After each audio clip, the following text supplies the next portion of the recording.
Newsfirst, Newsline. Good morning and welcome to Newsline, coming to you live from the Newsfirst head office here at Braybook Place. I'm Shehan Ranatunga, sitting in for Farah Shaugatali this morning, who is not feeling so well. And I hope you enjoy this morning's program with your new host. So joining us on the show this morning is Mr. Nilandan Nirudan. He is a research fellow, a defense analyst at the Bandaranaike Center for International Studies. Good morning, Nilan. Good morning. Needless to say, everybody is right now focused on what's happening with the US and Iran. There were two missile strikes yesterday, which Iran says was in retaliation to recent incidents. Nilan, what is your reading on this whole situation right now? So in some senses, this was an inevitable showdown between the United States and Iran. Of course, in many senses, this is just another piece in a much longer story. The story started a long time ago. It's sort of being reported by the international media now as a sudden escalation. That's not really the case. This has been brewing for a while. In fact, you could say that even the airstrikes conducted by the United States, that itself was a retaliation against what Iran has been doing against American interests in Iraq, particularly over the last 3 or 4 months. So this is simply a piece in a much longer story, if you ask me. Much longer story. Now, in fact, soon after this incident, the president was to make a speech, but it was postponed to this morning or late last night, where he had said, as long as I am president of the United States, Iran will never be allowed to have a nuclear weapon. He has also said, or the White House says, the days of tolerating Iran's destructive and destabilizing behavior as a leading sponsor of terrorism are over, and that the US will immediately impose additional sanctions on the Iranian regime. Do any of this surprise you? Not really. I mean, the sanctions were coming either way. I would say the sanctions are not a direct consequence of the events of just the last 1 week. So the sanctions were on their way, and he has to speak that way. He is a US president, and there is an election coming up, so the rhetoric will, in any superpower, particularly a superpower that's a democracy, the rhetoric will be militaristic leading up to the election. So these are things to be expected. Of course, there's another narrative that all of this is simply a spectacle for the upcoming elections, which is not true either. Because I was going to ask you about that. In fact, this is something that people talk about as well. They say this is all because of elections. Here we have world leaders, and we have the likes of President Trump, who has a reputation. People have strong opinions about people such as President Trump, and then you have the likes of the Boris Johnsons and the Vladimir Putins, and the Chinese president. In the lights of what's happening right now in the world, there are some who believe that all of this is being orchestrated simply to extend their power. What do you think about this? Well, it's just a sign of the times. It's just a sign that the 21st century will be very different from the 20th one. The 20th century was based on a liberal world order, based on international institutions, based on a lot of globalism, if you will. The 21st century will be different, and these are simply signs of that. These are simply signs that countries are now going back to having nationalistic, strong leaders. And we will have to expect confrontations like this on a more frequent basis in the future as more powers around the world start putting nation-centric policies first rather than a global mindset. How could something like this help, for example, Donald Trump at the next election? Well, his election platform will be on the basis that he is a capable commander-in-chief and that he will protect US interests. So in that sense, it would be easy. Wars are always easy to sell. So the rhetoric will always be something positive for an incumbent when there's a war ongoing. So now let's look at what all this means for us. There are concerns about what this will do to Sri Lanka and the region as a whole. Could we look at that right now? So there are three major areas in which we might get affected. The first is in terms of our tea exports. So from the data that I read, something like over 20 million kilograms of tea were exported to Iran last year alone from here. So that's about 10% of our tea exports. So Iran is in our top 5 tea importers. So that's one. Okay. We also get crude oil from Iran, but from what I understand, there might be ways to circumvent that, because in 2018, when there were EU and US sanctions imposed on Iran, we were apparently able to find a way around it. And the third would be, of course, the number of people that we have living in the Middle East as part of the workforce. So we would have to have their safety as a concern. But we are not a major player in this game. So our job would be to protect our own interests rather than taking up a grand posture on what's going on there. A lot of people say or are concerned that World War III is around the corner. What do you think about this? Well, I think it shows a lack of understanding about how exactly these things work and about Middle Eastern politics in general. So what we've got to remember is that even the term World War is a bit misleading and is often sold to create this sort of fear-mongering sense of hype to make people either buy more issues or click on the link. So the 19th and 20th centuries were very Eurocentric, Western-centric centuries. And even our idea of history is very Eurocentric, if you look at 19th and 20th century politics and history. So their scholars call a European war a world war, and we have simply repeated that cliche over and over again. Now, with the exception of, let's say, Japan in the Second World War, and maybe Turkey in the First, it was predominantly a European war, ultimately fought for European interests. And because they had colonies, continents like Africa and Asia got affected as well, which is why they were called world wars. But the world is set up in a completely different order now. There are no major powers with colonies all over the world that have their flag, which would be obligated to fight if they fight. The most that could happen is an escalation of tensions in the Middle East. In terms of a world war itself, our present political system is not the one that triggered the first two world wars, and it's simply not set up in a way where something like that could happen because of the present scenario. It could happen in the future, but not from this, not from this. And in light of all of that's going on right now, when you talk about nuclear weapons, you think of people like Kim Jong-un and North Korea. Is there a genuine threat right now on the world in terms of nuclear attacks? Or is From this Iran? Yes, from Iran. From Iran, not to my knowledge, no, because the situation would have been very different were the sort of Western forces confident, particularly the United States, were they confident that Iran possessed a nuclear weapon. Remember, even all these failed negotiations about the nuclear deal, that is about the civilian use of nuclear technology. Iran is far, far away from being able to produce a nuclear warhead, so to speak, which you can put on top of an intercontinental ballistic missile. They are far, far away from that process. And looking forward now, how do you predict things are going to play out in this scenario? What is the US likely to do? What is Iran likely to do?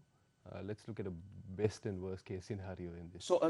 And I ask simply because the entire world is watching and they're planning. They need to make preparations, I suppose, for a best case, worst case scenario. So what advice would you give? Well, in terms of preparation, it's always, I suppose, better to be prepared for World War III if that's what one wants. But in terms of the worst case scenario, it could lead to some kind of conflict in the Middle East, which would then have a spillover effect in terms of non-state actors, terrorist organizations.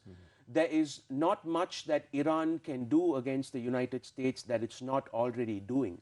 So we've got to remember that Iran is already full tilt using Shia proxy actors. It has been using proxy militia groups in Iraq, in Syria, in Yemen, in order to hurt Saudi and US interests, which is a big reason why all of this has happened. So the only two major differences moving forward will be, firstly, that Iran will take credit for these actions rather than having one of the rebel groups or militia groups taking credit for those actions, as has been the case for all these months. So Iran might now start, like the airstrikes that you just mentioned, which Iran has overtly taken credit for. Now, are these the first two Iranian attacks on American air bases? Certainly not. But the first one that Iran has taken credit for. And the other, of course, will be that these attacks will now be in the limelight. So all these attacks which got virtually no media coverage in the last several months, every attack now will be trumpeted, I mean, pardon the pun, but trumpeted around the world as the sort of heralds of the Third World War now. So those are the only two major differences.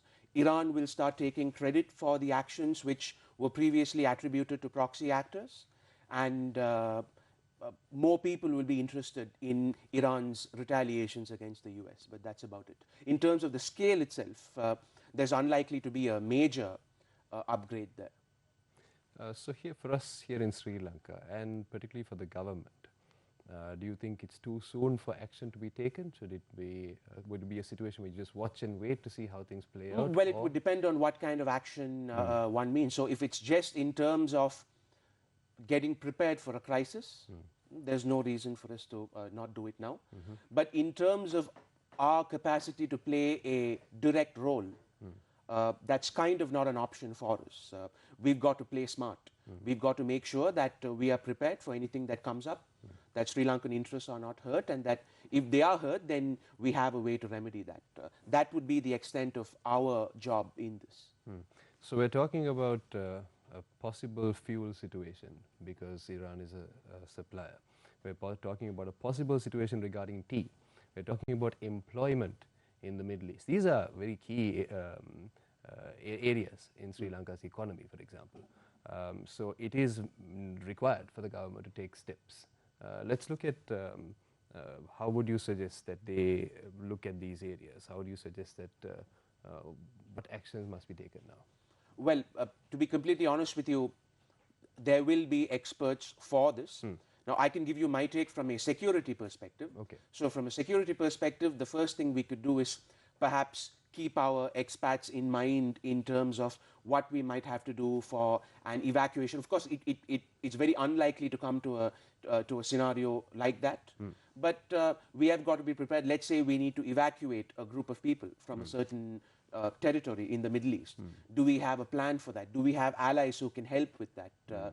India, a couple of years ago, undertook a major evacuation operation when conflict broke out near the Horn of Africa. Now, of course, we don't have that option, but we could work with our allies and things like that. So in terms of safeguarding our own security, we could make sure that if something goes wrong, we have procedures in place to kind of deal with that. But that will have to be done organically. That cannot be done via two people sitting down and just brainstorming ideas. The people involved in those sectors will be the ones who know the way forward there. Security is something that is at the top of our minds in light of what happened in April last year. So needless to say, the government has promised that they will ensure security post April 21st. Do you see this spilling over into Sri Lanka in any way? Retaliatory attacks, maybe foreign, what you call tourist arrivals increasing? Are there any likely implications you think in that sense? Well, we are not we will not be affected more than other states in our position will be affected. Is there a likelihood of a spillover? I mean, for example, who would have thought that there would be a retaliatory attack for the Christchurch attacks in New Zealand, right? So these are things that we simply can't predict. So in that sense, yes, there might be some kind of consequence later on, sometime down the road. But are we really high up on that list of countries that will be affected by this? Not really. I would say we still rank pretty low on that list, because we are not so directly, we don't have a symbiotic relationship with the Middle East. We do have a good relationship with the Middle East, but certainly not where life here will end if the Middle East is destabilized. We've got President Donald Trump. We have Prime Minister Boris Johnson. We have even the Australian Prime Minister, Scott Morrison, all weighing in on this current situation. Is there an alliance you see now that's forming with the US, the UK, Australia, and other regions in terms of supporting President Donald Trump, as there is a very strong movement, it seems, against him, particularly in terms of the media? Is there an alliance here? Well, there is a movement against him, as you said, particularly against the media, but that media establishment is no longer as powerful as it once was. So it's essentially the dying world order doing their best to resist the change that will come in the 21st century. So he does have support, but you've got to remember that these are traditional US allies anyway. The United Kingdom and Australia are both traditional US allies, particularly in terms of military action. So the fact that Prime Minister Johnson and Prime Ministers Johnson and Morrison have taken up this position, it doesn't really surprise me, because this is the conventional position that they've always taken when the United States has undertaken military action. Now that we spoke about Prime Ministers Johnson and Morrison, both have their own problems. Johnson has got Brexit, and Scott Morrison has the bushfires in Australia. 2020 is a tough year looking ahead. What do you see playing out in these two scenarios? Well, I've never recalled a year where the media has said it's an easy year. It almost seems like every year everybody wants to kind of start predicting the apocalypse. So in terms of Prime Minister Johnson's position, I would say he's in a pretty strong one. Even now, it looks like the EU is finally having to ask the UK to back down rather than the other way around now in terms of reaching some kind of exit deal. Of course, Scott Morrison has many problems. There's a big climatology aspect involved in the bushfire debate, and there have also been over 100 people, if I'm not mistaken, who've been arrested for intentionally creating fires as well. So it seems to be the media reports, Australian politics seems to be so polarized that there are conflicting narratives coming out, and it's kind of hard for us to gauge what exactly the actual story is in terms of the bushfires themselves. Then let's look at Russia. They've been largely quiet because the spotlight is on other nations right now. What do you see Russia doing or saying now that this issue has cropped up between the US and Iran, for example? Well, Russia is not the type of country that would internationalize a conflict through words. Russia is a country that would internationalize a conflict through actions, right? So they have been against the way the Americans have acted in terms of the nuclear deal with Iran. They feel that Trump has pulled out on multiple occasions when it was completely unnecessary to have done so, and that he was being extremely unreasonable. So it would be, and of course they have major interests in Syria, and Syria and Iran have their own complex dynamic as well, because of the large Shia population in Syria and the various non-state actors who are sponsored by Iran, who sort of operate in Syria as well. So Russia is a major power that will be watching this pretty closely. Will they get involved in an escalation? Probably not. Probably not. Of course, it's too early for us to determine these things, but I don't see Russia to be the type of country that would step in unless there was an escalation. Even if they have a strong military, even if they decide to ramp up their military presence in the Middle East, it will not be something that they internationalize through words and press conferences and things like that. What about China? China also has growing interests in the region. Once again, unlikely that China will get directly involved in this. We've got to remember that this is much more of a Sunni-Shia conflict, which the Americans just happen to be involved in because of energy politics in the world today and because of geopolitics in general in the world today. But fundamentally, this is a Sunni versus Shia clash. This is a clash between the Saudis and their allies and the Iranians and their allies. So this is really what drives the dynamic there. So the Americans are simply a very rich side character in the story, a powerful side character in the story. You mentioned, or we spoke about Russia. It's interesting, the Russian Foreign Minister Sergei Lavrov will be visiting Sri Lanka very soon.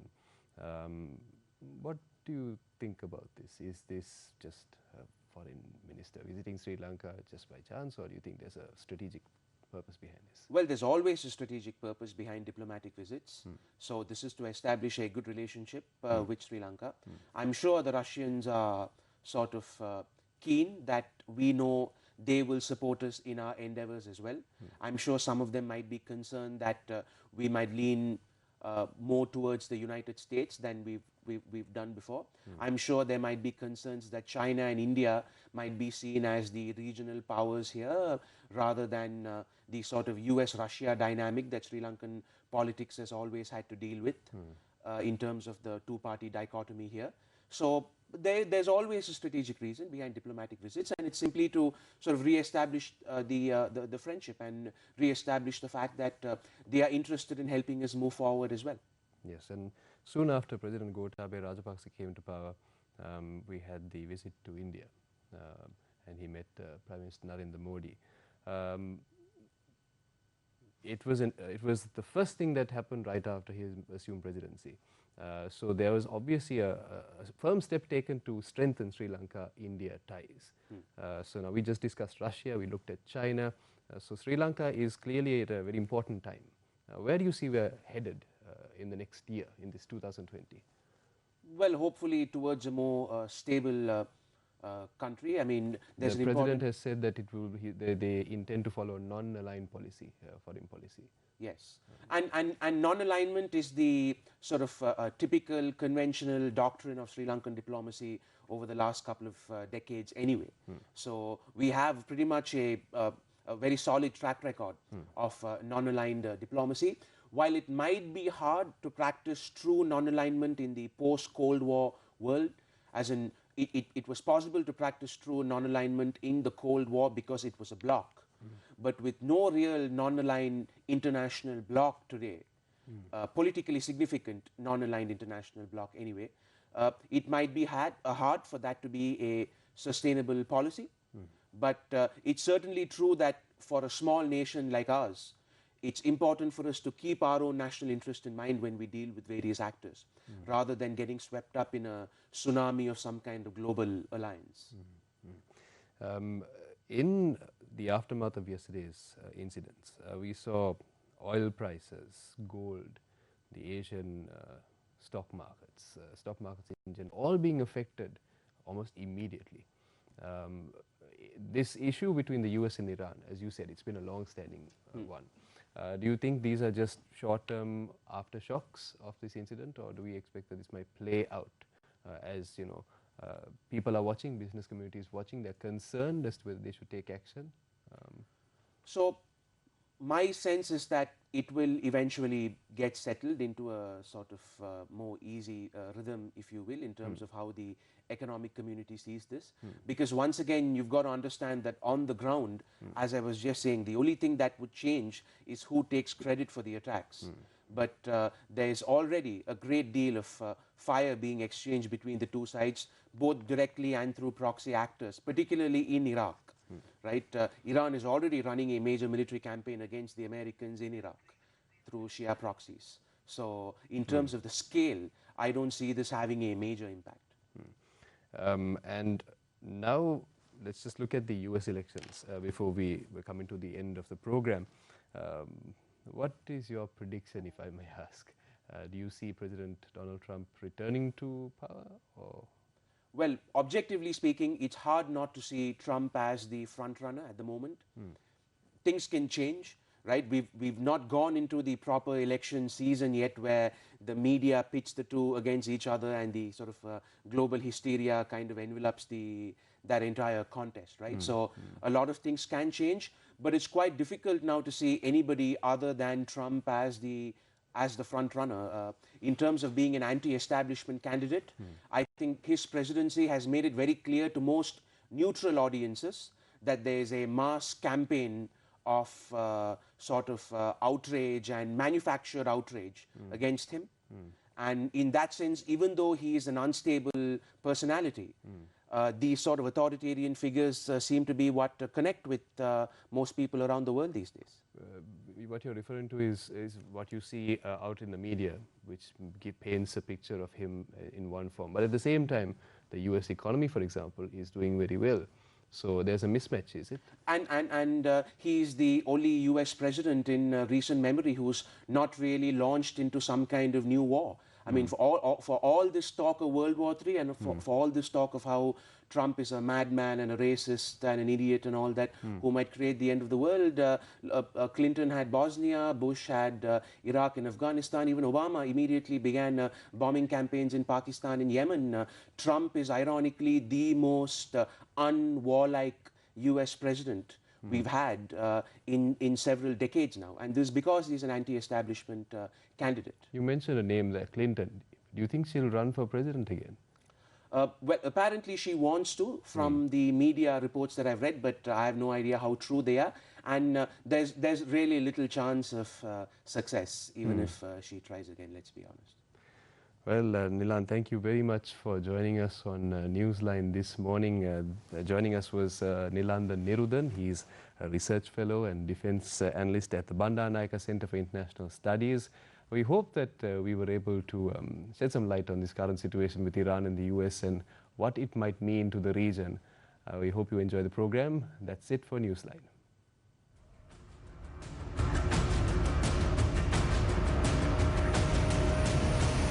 Newsfirst, Newsline.